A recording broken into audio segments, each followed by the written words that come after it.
Guys, ang ating nilagang baka. Sarap humigop na sabaw. Yan.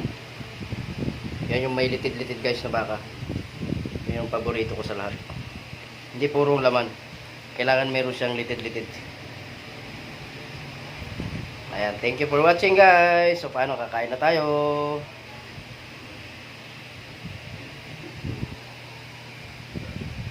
Ayan, good morning guys sa inyong lahat. Happy Sunday. Ayan. So ngayon Sunday, magluluto tayo ng nilagang baka. Beef nilaga. Ayan. Pampalakas. Pampalangasawan. So ayan guys, papakita ko sa inyo ang ating preparation ng nilaga natin ng baka.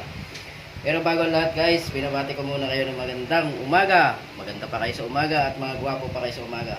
Tayong lahat. Tuloy-tuloy lang. Kayod sa pagre-reels at sa mga video. Ayan, suporta lang guys ang kailangan natin sa bawat isa. So ngayon, papakita natin ang ating nilagang baka. Dito guys, nagpakulo na ako ng tubig. Ayan, kumukulo na pala. Lalagay na natin ang ating nilagang baka. Yung nilagang baka, dami oh. Parang pesta. Kung nagpakulo muna ako ng tubig, kailangan natin ilaglag yan sa kumukulong tubig. Para hindi siya magsibo-sibo pa pag kumulo. Kapag ganyan, matatanggal yung sibo-sibo sa gilid. Kasi kung hindi ka muna nagpakulo, eh pag sumabay siya sa kulo, meron siyang puti-puti dito sa gilid. So kailangan magpakulo ka ng tubig. Itong pinakulo natin tubig guys, meron na tong konting salt, pamintang durog, tsaka konting pampalasa.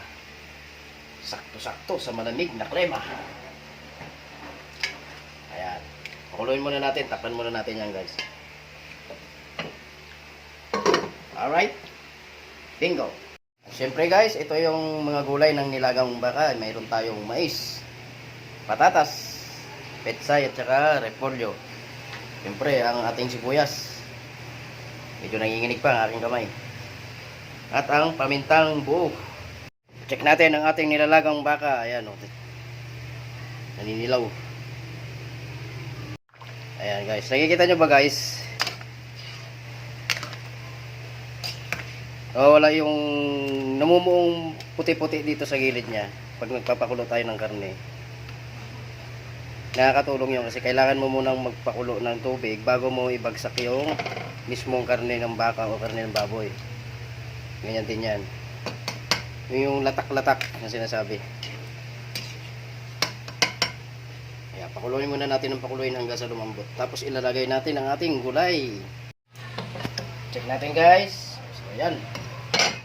Kulong-kulo na siya. Lalagyan natin ang asin. Kasi kunti lang nilagay natin kanina asin eh. So okay na yan. Huwag masyadong maalat. Much better magdagdag na lang tayo ng patis. Okay? Susunod natin guys ang ating mais. Laglag na rin natin para lumambot na yung mais. Mais ng nilagang baka. Susunod natin to pag malambot na yung mais. Okay. Bago ko nga pala makalimutan guys, yung pamintang buo. Para maganda ang kanyang kulay. Ayan. Check natin guys. Oh! Kulo na oh. Malambot na to guys, pati yung mais. Ilalaglag ko to ating sibuyas na pula. Ang pampalasa. Siyempre, pag nalaglag na natin ang sibuyas, sasabay na natin tong patatas guys. Para naman lumambot na rin.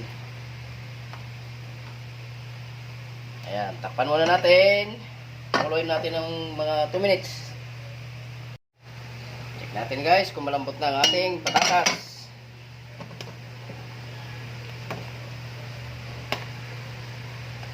So, ating patatas kung malambot na. Ayan, okay na yan guys. So, ilalaglag natin ang repolyo. Natin ang repolyo. Repolyong sinibak-sibak.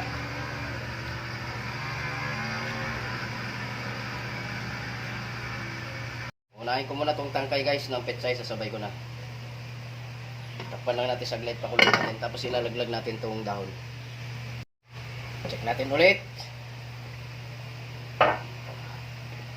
Ayan, lalaglagan natin itong natirang daon ng pechay guys. For finale. Sarap pumigop na sa ngayon guys. Yung nilagang baka. Ayan guys, tingnan natin yung ating nilagang baka. Yun, okay na to guys.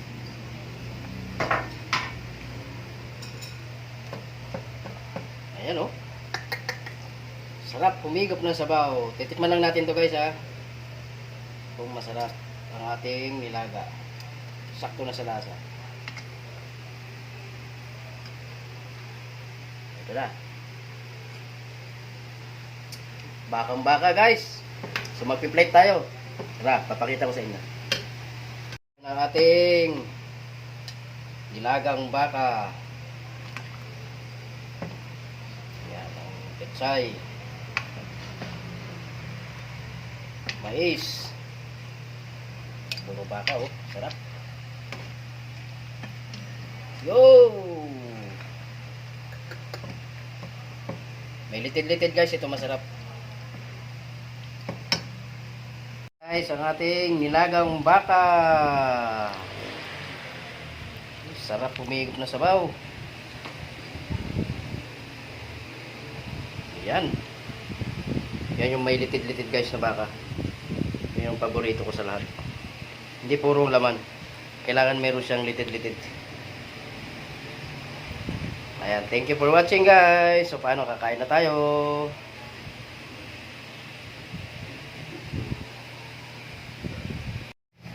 Natapos ang 2 oras na pagpapalambot ng karne ng baka.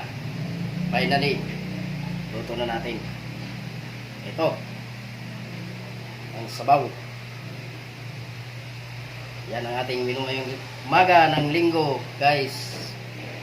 Salamat sa inyong panonood. Patuloy lang po tayo sa suporta guys. Suporta lang ang kailangan. O marami pa tayong lutong Pinoy na i-share sa ating mga video. Salamat. Happy Sunday. Bye bye.